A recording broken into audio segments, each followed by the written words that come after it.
Hello friends, आज हम लोग फाइनल एनिलिडा के अंतर्गत पेरिटिमा पोस्टुमा को देखेंगे जो कि अर्थ पर है। फाइनल एनिलिडा के अंदर वो वर्ब्स आते हैं, वो एनिमल आते हैं जो कि रिंग फॉर्म में होते हैं, एनुअल्स पड़े होते हैं। रिंग पड़े एनुअल्स जो का मतलब होता है रिंग। ये जो एनिमल्स होते हैं वो ट्रू मेटामोरिक सेगमेंटेशन इनके अंदर पाया जाता है। इनमें ट्रू जो है सिलोम पाया जाता है, सिलोमी कैविटी होती है। इसकी विशेषता होती है कि इसमें जो एपिथेलियम होती है उसे पेरिटोनियम कहा जाता है। और ये जो इसका जो सेक्शन है वो यूसिलेमेटा के अंतर्गत आता है। सीटी जो होती हैं वो इनके अंदर पाई जाती है लोकोमोशन के लिए, जो कि इसका एक विशेष कैरेक्टर है। क्लोज ब्लड वेस्कुलर सिस्टम यहाँ पर पाया जाने लगता है। अगर हम लोग इसकी सिस्टमेटिक पोजीशन देखेंगे तो इसका जो सेक्शन है यूसिलोमेटा है, ट्रूसिलोम पाया जा रहा है, फाइलम एनिलिडा है, क्लास ओलाइगोकीटा है और जीनस जो है इसका फेरिटिमा है। लगभग 10,000 स्पीशीज पाई जाती हैं और ये दलदली मिट्टी में होता है। अर्थवर्म इसीलिए इसका नाम है, क्योंकि ये मिट्टी में पाया जाता है, ये दलदली सॉइल में पाया जाता है, गीली मिट्टी में पाया जाता है। इसमें लगभग 40 स्पीशीज जो है वो हमारे देश में ही पाई जाती है पेरिटिमा की। हैबिट और हैबिटेट की अगर बात हम लोग समझें तो जो अर्थवर्म है वो मॉइस्ट सॉइल में पाया जाता है, मिट्टी में ये अपना घर बनाता है। और गार्डन की मिट्टी, green pastures, lawn, irrigated farms, इन सभी जगहों पर इसकी उपस्थिति देखी गई है।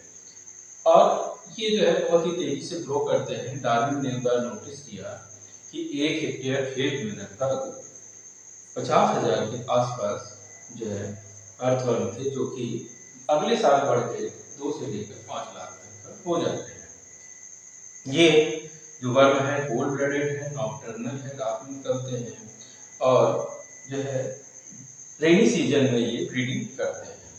अगर इनका एक्सटर्नल फीचर देखा जाए तो इनकी बॉडी पतली होती है, सिलेंड्रिकल होती है, 20 से लेकर 30 सेंटीमीटर तक की हो सकते हैं। और इनकी जो थिकनेस होती है वो 0.3 से 0.5 सेंटीमीटर तक हो सकती है। इसके अंदर एक पिगमेंट पाया जाता है इनकी बॉडी में जिसको पोरफायरिन बोलते हैं। और जो ये डॉर्सल सरफेस पर जो है ज्यादा डार्क होता है, वेंट्रल सरफेस पर थोड़ा सा ये लाइट होता है। सेगमेंटेशन इसके अंदर 100 से लेकर 120 तक का सेगमेंट इसमें पाए जाते हैं। और इसमें एल्युलर ग्रूव्स जो होते हैं बहुत ही डिस्टिंक्ट होते हैं, साफ साफ दिखाई देते हैं। और 14, 15 और 16 जो सेगमेंट होता है यहाँ पर एक क्लाइटेरियल रीजन पाया जाता है जो कि ब्रीडिंग सीजन में ककून बनाने का काम करता है। इसके अंदर रीजनरेशन की जो क्षमता होती है, अगर इसको रिकॉग्नाइज किया जाए तो इसको पहचाना इस प्रकार से जाता है। तो इसमें 3 रीजन में जो है ये बढ़ा होता है। एक होता है प्री क्लाइटेरियल रीजन, दूसरा होता है क्लाइटेरियल रीजन और तीसरा होता है पोस्ट क्लाइटेरियल रीजन। 13 से पहले के जो सेगमेंट होते हैं वो होते हैं प्री क्लाइटेरियल रीजन। इसके बाद 13, 14 और 15 जो होता है इसमें वो क्लाइटेरियल रीजन पाया जाता है। और उसके बाद के जो होते हैं वो सारे के सारे सेगमेंट वो जो है पोस्ट क्लाइटेरियल रीजन में आते हैं। इसमें जो है जो माउथ है यहाँ पर एक पेरिटोनियम, जिसमें पेरिटोनियम होता है, इसमें एक प्रोटोबरेंस निकला होता है, उभरा हुआ सा हिस्सा होता है, इसको जो है हम लोग प्रोटोनियम बोलते हैं। यहाँ पर सीटी पाई जाती है और सीटी जो होती है वो फर्स्ट और लास्ट एनुलर रिंग को छोड़ करके लगभग 80 से लेकर 120 की संख्या में पाई जाती है, जो कि पीले कलर की होती है और काइटिन की बनी होती है।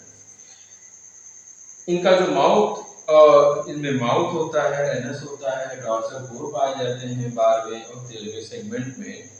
नेफ्रिडियोपोर्स पाए जाते हैं जो कि 200 से लेकर 250 तक माइन्यूट छोटे छोटे पोर होते हैं। और इसमें जो है इंटेगमेंट्री नेफ्रिडिया होते हैं।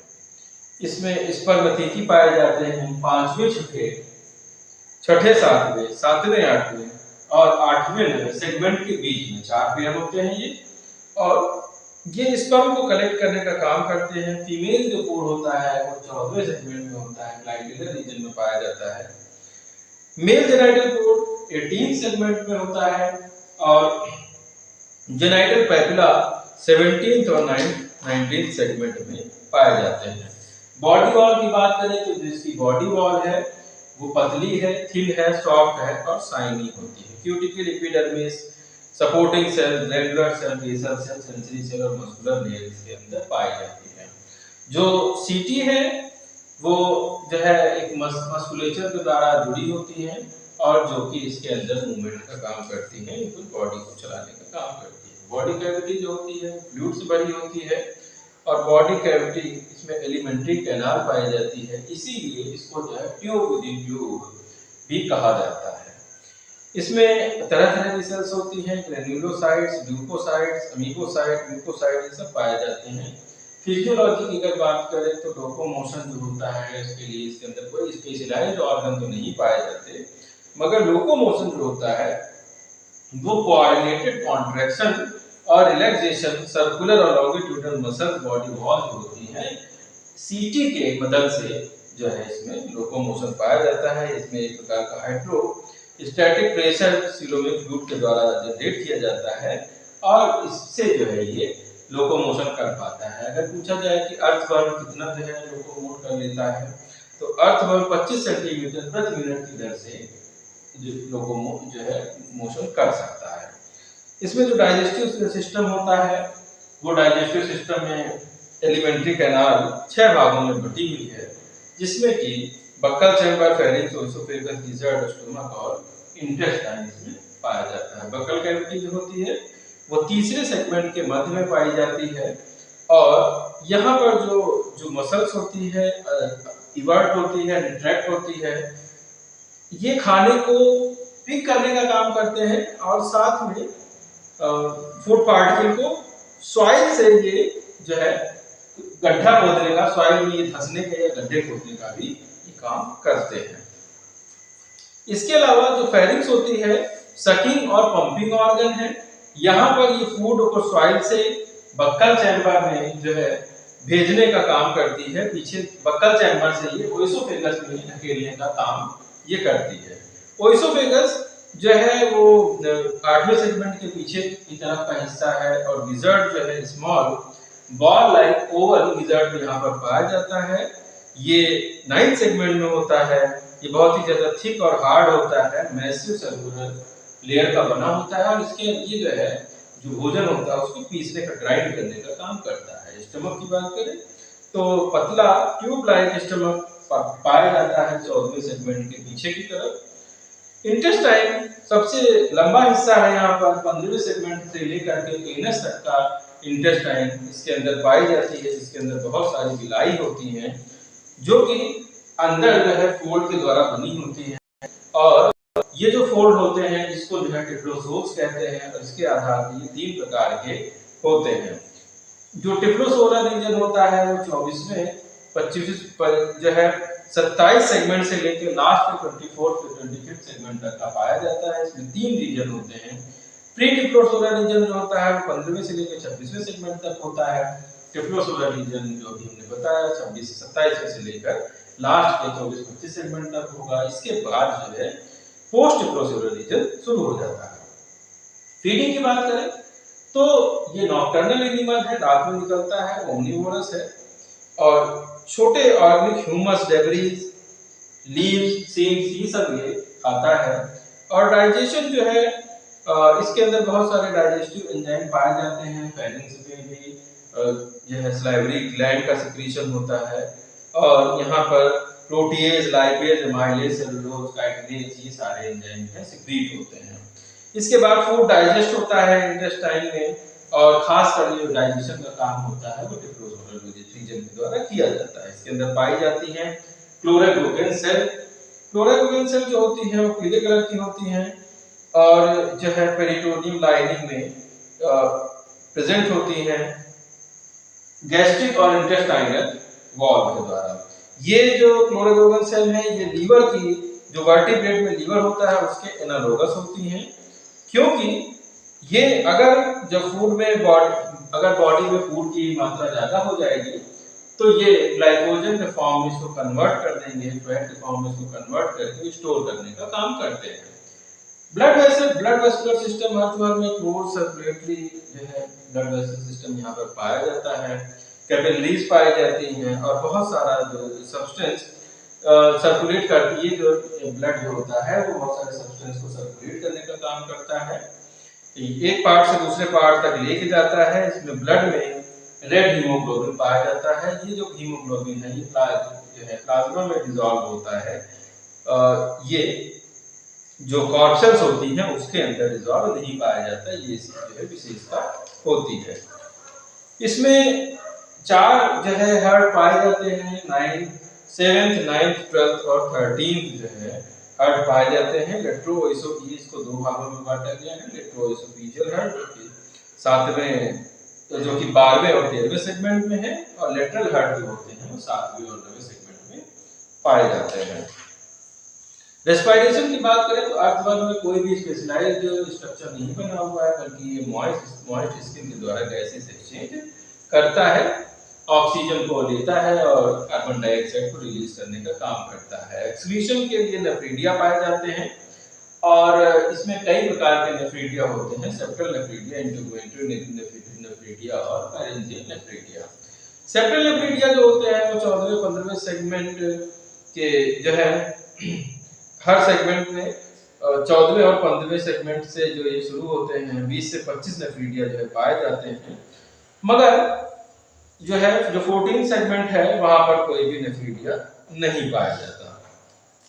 इसके बाद पैरेंजियल नेफ्रीडिया जो होते हैं ये जो है गुच्छे में होते हैं, इसमें ब्लड ग्लैंड्स और जो है ब्लड ग्लैंड के द्वारा ये मिक्स होते हैं। 4थे 5वें और 6ठे सेगमेंट में डॉर्सोवेंट्रल साइड ऑफ द गट ये पाए जाते हैं। एक्सक्रीशन जो होता है अर्थवर्म में, ये अर्थवर्म जो होता है जो यूरिन एक्सक्रीट करता है वो मोनोटिलिक भी है और यूरियोटिलिक भी होता है। इसमें एसिडिक कंपोनेंट है, अमोनिया पाया जाता है और क्रिएटिनिन भी ये अपने यूरिन के द्वारा निकालता है।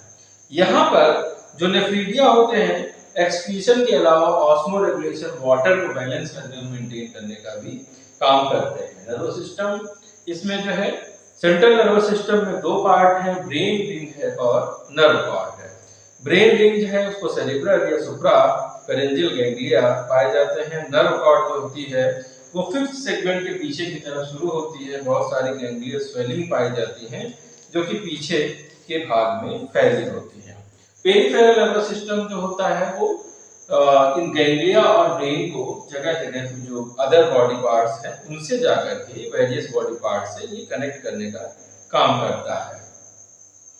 यहाँ पर सेंसरी सिस्टम जो है वो epidermal receptor, buccal receptor, proteo receptor जो कि छोटी लिटिल आई या ऑसिलाई बोले जाते हैं वो भी सब पाए जाते हैं।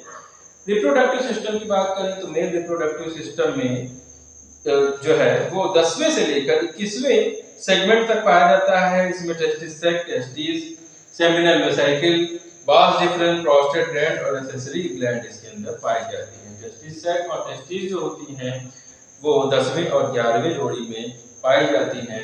यहाँ पर 11वीं में स्मॉलर और 12वीं में लार्जर जो है सेमिनल वेसिकल फॉर्म होती है, जो है बनी होती है।